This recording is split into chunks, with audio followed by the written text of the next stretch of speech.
hari ini saya mewakili dari fraksi Nasdem. Yang terpenting dan utama pandangan dari fraksi Nasdem adalah menyambut baik Bapak Sekjen dan jajaran dan mendukung secara penuh atas segala upaya untuk percepatan, akselerasi, kemudian program-program yang mungkin masih ada yang belum maksimal untuk diserap di masing-masing daerah ataupun dapil, itu kami dorong. Dan kami juga mendukung penuh upaya peningkatan dalam efisiensi dan efektivitas tentu dalam program-program yang tepat sasaran di masyarakat. Kemudian hari ini kita berbicara lingkungan hidup dan kehutanan. Tentu ini adalah hal yang sebetulnya sudah menjadi isu yang luar biasa dan semestinya menjadi konsen kita bersama terhadap aspek keberlangsungan lingkungan hidup dan fungsi hutan itu sendiri. Bicara lingkungan hidup, saya mencoba untuk memberikan sedikit prolog, Pak Sekjen, mungkin ke depan bisa menjadi perhatian kita bersama. Dulu Indonesia terkenal dengan hutan. Borneo itu adalah paru-parunya dunia. Bukan lagi paru-paru Indonesia, tapi paru-paru dunia. Nah, pertanyaan saya sebagai putra dari Kalimantan, yang wilayah juga sering disebut Borneo, masih layakkah, masih relevankah slogan itu untuk kita saat ini gitu? Apakah tidak ada ke depan upaya-upaya mungkin dari kementerian, dalam hal ini pemerintah mungkin secara luas harus bergandeng tangan untuk menyelamatkan slogan ini? Karena gimana pun tadi bicara kejahatan dari aspek lingkungan hidup, kami juga menyoroti beberapa hal. Pertama, illegal logging tadi yang dari fraksi PKS juga sudah menjabarkan panjang lebarnya, dan Karhutla juga. Nah, Karhutla ini kebetulan Komisi 4 juga sudah membentuk Panja Karhutla, dan saya juga termasuk salah satu anggota Panja. Mungkin nanti kami dari Dirjen Gakum minta data Pak Roy, yang kami hormati, sebagai mitra kita juga untuk menyajikan kepada kami data-data koperasi yang sejauh ini masih punya masalah besar, masih punya penunggakan secara proses hukum untuk ditindaklanjuti. Karena percuma ketika Panja ini kami jalankan, kami teruskan, tapi kami tidak diberikan data gitu. Apa yang mau kami lakukan, apa yang mau kami kerjakan. Karena mengingat Karhutla ini juga sebetulnya banyak aspek yang harus kita kaji di situ.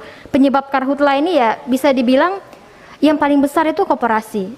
Yang kedua mungkin pola atau tata cara masyarakat adat kita, kearifan lokal kita yang masih dimanfaatkan dan menjadi dasar, landasan dalam beraktivitas sehari-hari di sekitaran hutan.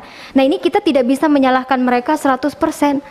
Karena apa? Mereka ini juga hidup, makan, yang memanfaatkan lingkungan yang ada. Tapi bicara Karhutla, Raker sebelum-sebelumnya juga saya pernah mengatakan bahwa dari kementerian, 3 kementerian ini terutama Pak KLHK dengan Kementan itu wajib duduk bersama.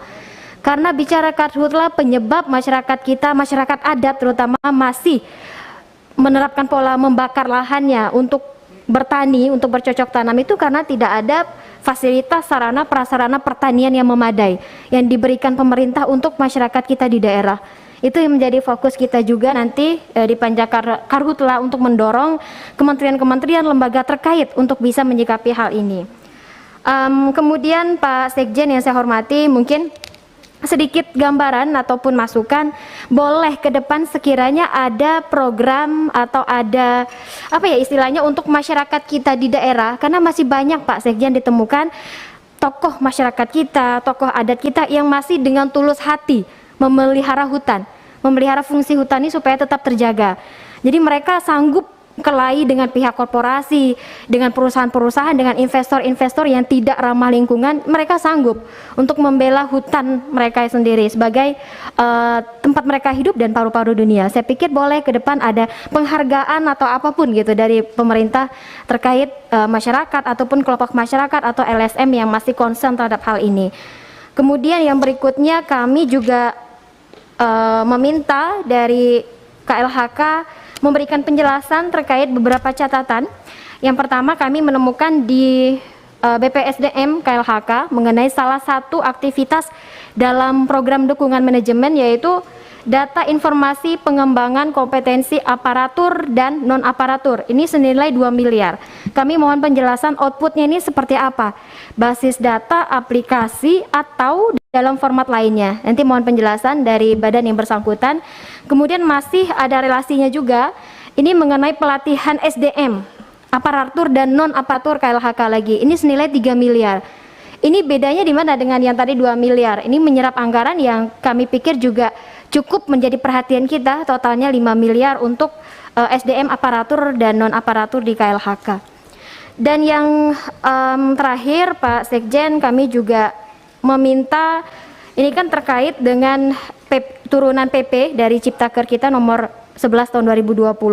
Ini ada PP nomor 5, nomor 22 dan nomor 23. Ini mohon sekiranya, ini kan ada beberapa yang sudah diundang-undangkan. Salah satunya PP nomor 5 tahun 2021 ini sudah diundang-undangkan dan belum disosialisasikan secara masif, secara linear sampai ke pemerintah daerah.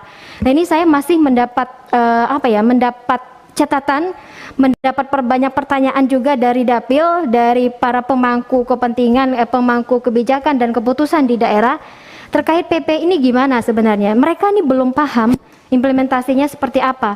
Masih ada juga tumpang tindih kewenangan yang dulunya mungkin saat mengurusin izin, contohnya AMDAL, UKL, UPL, ini acuan mereka hanya Undang-Undang Lingkungan Hidup yang nomor 32 tahun 2009. Tapi ketika sudah diberlakukan undang-undang ini kan mau tidak mau ada pergeseran, ada peralihan. Nah, mungkin ini Pak Sekjen yang nanti perlu juga menjadi atensi dari KLHK terhadap turunan dari Undang-Undang Ciptaker ini. Mungkin itu saja dari fraksi Nasdem, Pak Ketua dan Sinergitas pusat dan daerah, Bapak. Dan dalam kaitan dengan beberapa PP yang belum disosialisasikan, kami laporkan bahwa dalam bulan ini seluruh peraturan menteri termasuk LHK yang terkait dengan PP 5 yang disebutkan Ibu terkait dengan perizinan berusaha dan PP-PP terkait di kementerian lembaga, sosialisasi akan dilakukan secara serentak, termasuk KLHK akan menjadwalkan pusat dan daerah dalam satu kesatuan regulasi utuh, sehingga nantinya target untuk OSS BKPM itu dalam bulan ini dan bulan Juli semua sudah dalam satu pintu yang sudah ada. Kemudian